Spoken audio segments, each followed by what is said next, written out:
So today is a very auspicious day. You've completed a 3-month retreat, and that's very precious. I mean, to find 3 months of your life. I mean, I know some of you are ordained, but some of you aren't, and so it's excellent. So if we think of, for example, today is the closure of a retreat, one thing nice to think about in terms of the continuity of who you are is to reflect on it in terms of, I would be almost certain that none of us remember our past life. We don't remember we were a man or a woman, or where we were born, or how long we lived, or how we died. And then if we think of the future rebirth, that person will be completely unconscious about who we are. They won't know our name, we won't know that we came to Sarvasti Abbey, or anything.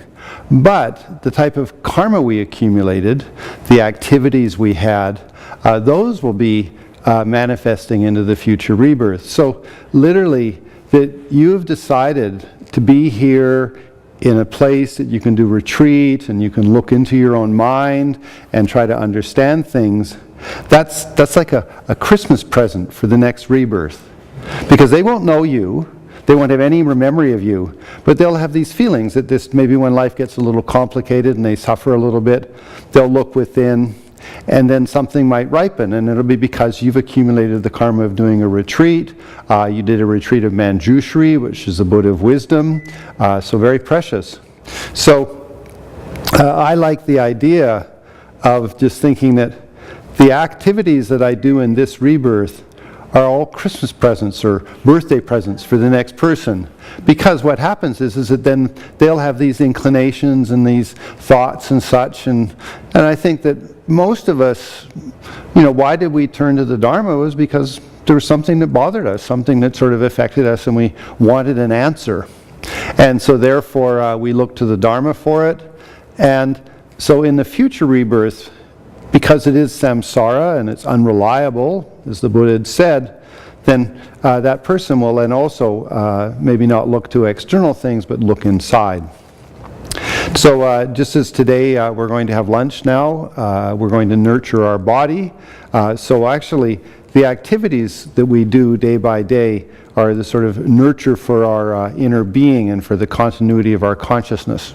And so with that thought then, the second comment is that a number of us are old enough to be equals.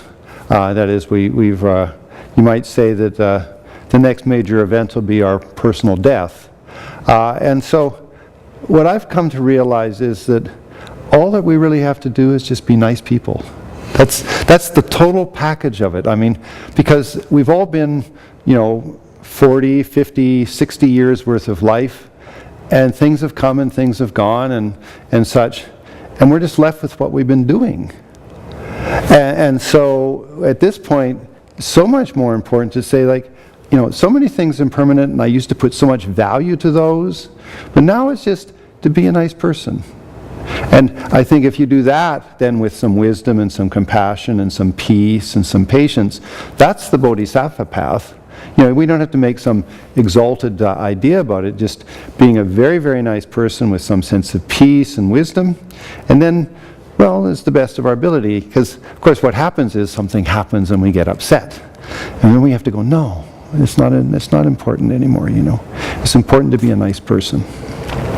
So, just as we're going to nurture our body, and we're going to actually give the seeds of nourishment for the future rebirths as presents. Like they'll suddenly find, oh, a granola bar of enlightenment in my consciousness. So like that, then being here especially, and having the karma to see holy images, and then actually have admiration for them. I mean, when we look at one, I always like the idea of looking at the statue of the Buddha and thinking, not just the Buddha, but how many thousands of rebirths, millions of rebirths behind that.